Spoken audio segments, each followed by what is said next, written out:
You have more distractions than ever before. Your phone, your email, your social media, your notifications, the endless stream of information, the constant demand for your attention. You have been told that multitasking is a skill. You've been told that you need to be available at all times. You've been told that distraction is just part of modern life. This is a lie. Distraction is a choice, and focus is a discipline. Focus is not about willpower. It is about elimination. It is about removing everything that does not matter so you can give your full attention to what does. The person who is focused is not the person who can resist distraction. They are the person who has eliminated distraction. The elimination is the architecture. The undisciplined person tries to focus in a world of distraction. They fight a losing battle. The disciplined person creates an environment of focus. They remove the temptation. They design the space. The design is the liberation. The first truth: focus requires a single point of attention. You cannot focus on two things at once. You can only switch between them. And every switch costs you time and energy. The cost of switching is the cost of distraction. The single point is the architecture. The undisciplined person tries to multitask. They believe they can do more. The disciplined person focuses on one thing at a time. They do one thing, and they do it well. The single focus is the liberation. The second truth: focus requires a clear priority. You cannot focus on what matters if you do not know what matters. The priority is the lens through which you see everything else. Without a priority, everything is equally important. With a priority, everything else falls into its place. The undisciplined person has no priority. They are pulled in every direction. The disciplined person knows their priority. They focus on it. Everything else is secondary. The priority is the liberation. The third truth: focus requires a boundary. You must say no to what does not serve you. You must say no to what distracts you. You must say no to what pulls you away from your priority. The boundary is the architecture of focus. The undisciplined person says yes to everything. They are stretched thin. The disciplined person says no to what does not matter. They protect their focus. The boundary is the liberation. The fourth truth: focus requires an environment. Your environment is either your ally or your enemy.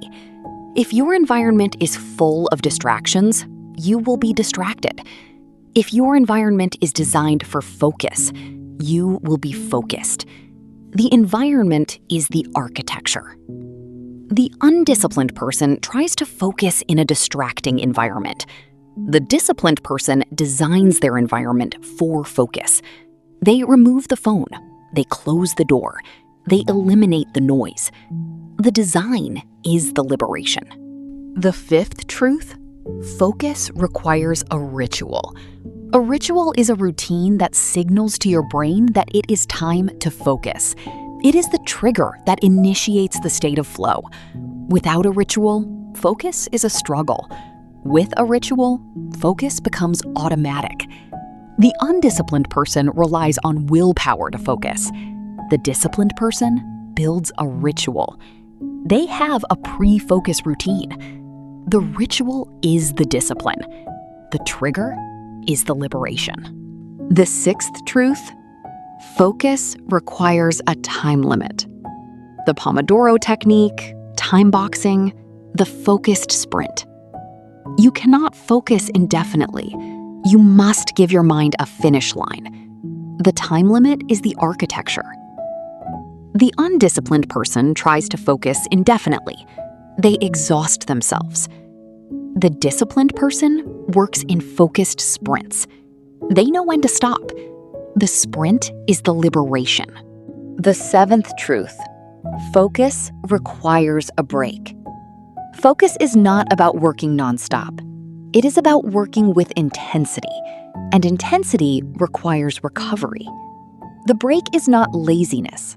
It is strategy. The undisciplined person does not take breaks. They burn out. The disciplined person takes breaks. They recover. They return with renewed focus. The break is the liberation. The eighth truth: focus requires a single task. You cannot focus on multiple tasks at once. You must choose one, and you must give it your full attention. The single task is the architecture. The undisciplined person starts multiple tasks. They finish none. The disciplined person does one thing at a time. They complete it. The single task is the liberation. The ninth truth: focus requires a clear goal. You cannot focus if you do not know what you are trying to achieve. The goal is the destination. The focus is the path. Without a goal, there is no focus. The undisciplined person works without a goal. They wander. The disciplined person has a clear goal. They focus on it. The goal is the liberation. The 10th truth: focus requires a plan. A plan is the sequence of steps that leads to the goal.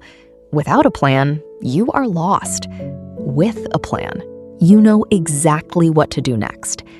The plan is the architecture. The undisciplined person has no plan. They figure it out as they go. The disciplined person has a plan. They follow it. The plan is the liberation. The 11th truth: focus requires a commitment. You must commit to the focus. You must commit to the task. You must commit to the time. Commitment is not a feeling, it is a decision. The undisciplined person is not committed. They are easily distracted. The disciplined person is committed. They stick to the task. The commitment is the liberation. The 12th truth: focus requires a reward. Your brain needs to know that focus is worth it. You need to reward yourself for focused work. The reward is the reinforcement. The reinforcement is the architecture. The undisciplined person does not reward themselves. The disciplined person celebrates focused work. The reward is the liberation. The 13th truth: focus requires a consequence. If there is no consequence for distraction, there is no reason to focus. The consequence can be internal, the disappointment of wasted time, or external, accountability to others. The undisciplined person has no consequence. The disciplined person creates consequence. They find accountability. The consequence is the liberation. The 14th truth: focus requires a witness. You need someone who knows what you are trying to focus on. Someone who will ask you about your progress. Someone who will hold you accountable. The undisciplined person tries to focus alone. The disciplined person finds a witness. The witness is the liberation. The 15th truth: focus requires a reason. Why are you focusing? What is the purpose? The reason is the fuel. The purpose is the fire.